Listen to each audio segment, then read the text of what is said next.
Bonjour à tous, ici votre capitaine de route. Aujourd'hui, on se retrouve pour le débrief de cette deuxième étape du Tour de France, et il s'est passé des choses encore. Alors déjà, dès le kilomètre 0, ça s'est battu pour l'échappée. Clairement, on a senti que l'échappée avait plus de potentiel qu'hier pour aller au bout, et ça, voilà, ça fait toujours plaisir de voir des gens qui veulent se battre pour aller dans l'échappée. Mais on s'est retrouvé avec une échappée au final, je vais vous dire ceux qui s'y sont retrouvés. Donc on avait Peter Sagan, qui a joué le maillot vert, évidemment.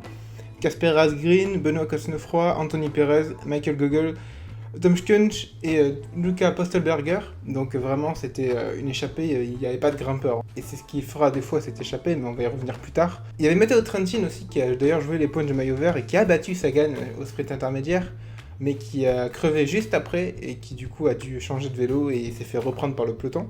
Alors j'ai pas mentionné, mais Gaudu en tout début de l'étape il a été lâché.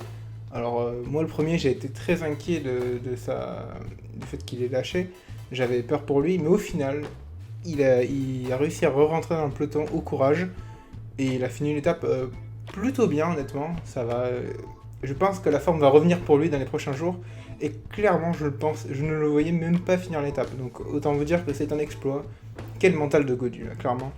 Pour revenir sur l'échappée, donc on a eu Cosnefroy qui est arrivé premier en tête de la Colmienne, qui était le premier col du jour, et qui s'est fait lâcher dans le Turini juste après, donc le deuxième col, qui s'est battu, hein, il a réussi à revenir alors qu'il s'était fait lâcher et qu'il s'était même fait doubler par Sagan à un moment donné, pour vous dire à quel point il était dans le mal. Il s'est battu, il est revenu dans le groupe de tête, et il a joué les points, il a fini deuxième il me semble.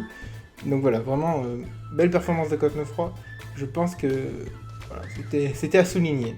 Dans le Turini, il s'est passé une autre chose, ce qui était attendu, mais bon, il faut quand même le souligner. Alexander Kristoff, le maillot jaune, a lâché. Donc ce qui fait que le maillot jaune était de nouveau en jeu. Alors la descente et la plaine a été assez tranquille honnêtement. Par contre, une grosse accélération au pied du col d'Aise, de la Jumbo et de la Quick Step. Vraiment, ils ont fait une grosse accélération. En fait, tout le monde voulait se replacer à l'avant. Et du coup, ça a vraiment beaucoup accéléré, ce qui fait que l'échappée a été repris dès le pied. Donc voilà, c'était clairement, il n'y avait pas d'assez bons éléments dans l'échappée pour pouvoir aller au bout. C'était une étape trop dure pour des punchers qui étaient dans l'échappée, clairement. Alors dans cette première ascension du col d'Aise, il y a eu Gaudu de lâcher, mais bon, ça, honnêtement, c'était déjà un exploit qu'il soit là. Il y a eu beaucoup de lâchers avant lui, donc clairement, top. Il y a eu Tige Menot, plus surprenant, qui a été lâché. Et il y a aussi Dan Martin.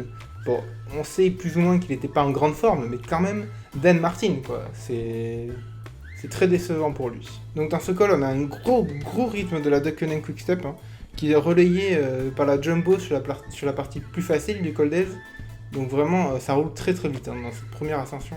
On arrive au sommet, du coup, et dans la descente, chute de Dani Martinez, il tombe tout seul. Il n'a pas de chance pour lui, mais le problème c'est que dans son équipe, il y a 3 leaders. Il y a Rigoberto Urán, donc il y avait lui, et il y avait Sergio Higuita. Impossible de sacrifier un leader pour un autre leader. Donc il s'est retrouvé très vite en difficulté. Hein. Il a eu un coéquipier quand même pour le remonter, mais il s'est fait remonter au dernier moment. Il n'a pas eu le temps de se reposer, et ça il va le payer juste après. Donc Jumbo qui mène le rythme avant la dernière ascension, et à Valverde qui crève et qui revient. Dans l'ascension, gros rythme des Jumbo qui est relayé par la Quick Step avec encore un plus gros rythme. Et là, on s'y attendait tous, attaque de Julien Alaphilippe. Le problème pour Julien Alaphilippe, c'est qu'il emmène quelqu'un avec lui, Marc Hirschi. Et Hirschi, bon, il a quand même des bons résultats, donc c'est inquiétant. Mais ils partent tous les deux dans l'ascension à deux, et vraiment ils se relaient parfaitement, ils collaborent bien. Donc au final c'était intéressant pour Julien Alaphilippe, parce que dans la descente, il y avait vent de face, donc se retrouver seul, c'était pas non plus la meilleure des solutions, donc pas mal joué au final. Derrière, c'est la Jumbo qui roule, enfin jusqu'au moment où il y a Tom Dumoulin qui chute dans l'ascension. Il a touché une roue et du coup il est tombé, sauf qu'il est revenu de manière vraiment impressionnante. Moi ça me rassure dans l'idée qu'en troisième semaine il sera monstrueux. Derrière, alors que ça commençait à temporiser, attaque d'Adam Yates. Et là Adam Yates, pareil, très impressionnant, il y avait une grosse dizaine de secondes entre les échappés et le peloton.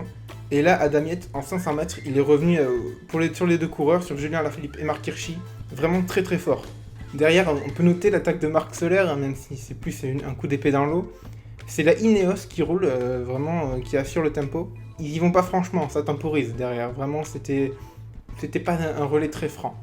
Ce qui fait qu'au sommet, il se retrouve avec 15 secondes d'avance, les échappés, donc Marc Hirschi, Julien Alaphilippe et Adam Yates. Donc vraiment, c'est jouable. Il reste 9 km ou 7, 9 km. Donc vraiment, c'est jouable. Il va falloir collaborer par contre, c'est très important, mais c'est jouable. Dans la descente côté peloton, c'est Ineos et Astana qui se sont mis à rouler pour Lutsenko, qui assure la poursuite. Donc voilà, encore quelque chose de très intéressant pour le peloton, mais ça revient pas. Hein. Clairement, Julien Alaphilippe, il fait la descente à fond, et du coup, il gagne même du temps, puisque à un moment donné, dans la descente, il se retrouve à 20 secondes d'avance. Donc ça relayait très bien sur le groupe d'échappés. La victoire était acquise, clairement, au kilomètre, et c'est pour ça que ça a commencé à se regarder.